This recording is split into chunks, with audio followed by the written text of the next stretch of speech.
السلام علیکم. مجھے نالو گلشت ٹگڑا ہے. اج مجھے موضوع ہے وادی سندھ کی تہذیب. دنیا میں سب سے پہلے مصر اور عراق میں تہذیبوں نے جنم لیا. انہیں قدیم مصر کی فرعونہ تہذیب اور عراق کی بابلی یا میسوپوٹیمیا کی تہذیب بھی کہا جاتا ہے. اسی زمانے میں ہمارے ملک پاکستان اور اس کے اطراف کے علاقوں میں بھی ایک تہذیب عروج پا رہی تھی جو دنیا کی تہذیبوں میں رقبے کے لحاظ سے سب سے بڑی تھی. اسے وادی سندھ یا وادی مہران کی تہذیب کہتے ہیں. وادی سندھ کا علاقہ دریائے سندھ اور اس کے معاون دریاؤں جہلم، چناب، راوی، ستلج اور کابل کے آس پاس کے میدانی علاقوں پر مشتمل ہے.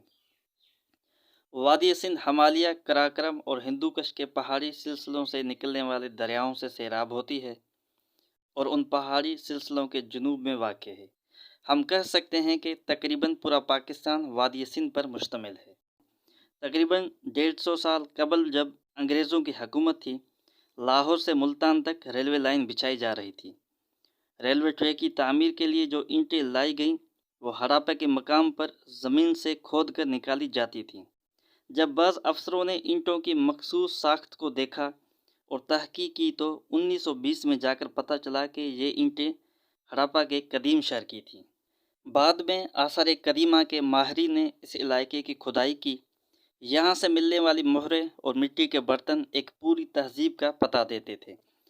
1922 میں صوبہ سندھ میں لاڑکانہ کے قریب اس تہذیب کے دوسرے شہر مونج دڑو کی دریافت ہوئی.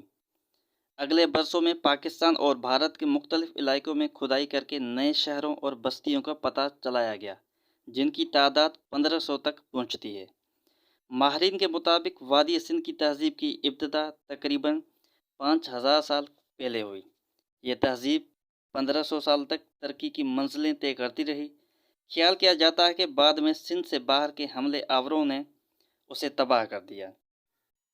ہڑاپا اور مونج دڑو یہ دونوں شہر وادی سندھ کے قدیم تہذیب کے مراکز تھے. ان شہروں کی بناوٹ بھی ایک جیسی تھی. ان کا نقشہ بہت عمدہ تھا جس سے اندازہ ہوتا ہے کہ اس زمانے میں بھی شہری منصوبہ بندی پر خاص توجہ دی جاتی تھی. انہوں نے رہنے کے لیے خوبصورت، آرام دہ، وسیع اور 2 منزلہ مکان تعمیر کیے تھے. یہ مکانات پختہ اینٹوں کے بنے ہوئے تھے اور ہوا، پانی اور روشنی کی ضرورتوں کا خیال رکھے ہوئے بنائے گئے تھے. پانی کے لیے سینکڑوں کنویں کھودے گئے تھے. شہر کی گلیاں کافی چوڑی تھیں. گندے پانی کی نکاسی کے لیے ہر گھر سے نالی نکلتی تھی جو گلیوں سے ہوتی ہوئی ایک بڑے نالے میں جا کر مل جاتی تھی. نالیاں ڈھکی ہوئی تھیں اور صفائی کا عمدہ انتظام تھا.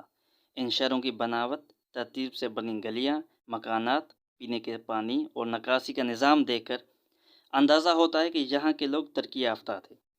کہتے ہیں سوتی کپڑا انہی لوگوں کی ایجاد تھی. اس کے علاوہ یہاں کے لوگوں نے سب سے پہلے شکر بنانا اور اس کا استعمال سیکھا. شطرنج کا کھیل پوری دنیا میں مقبول ہے. یہ کھیل وادی سندھ کے لوگوں کی ایجاد ہے. کھدائی میں پتھر کی مہریں بھی ملی ہیں جن پر تصویریں اور تحریر کندہ ہے. اس سے اندازہ ہوتا ہے کہ ہڑپا اور مونج دڑو کے رہنے والے لکھنا پڑھنا جانتے تھے.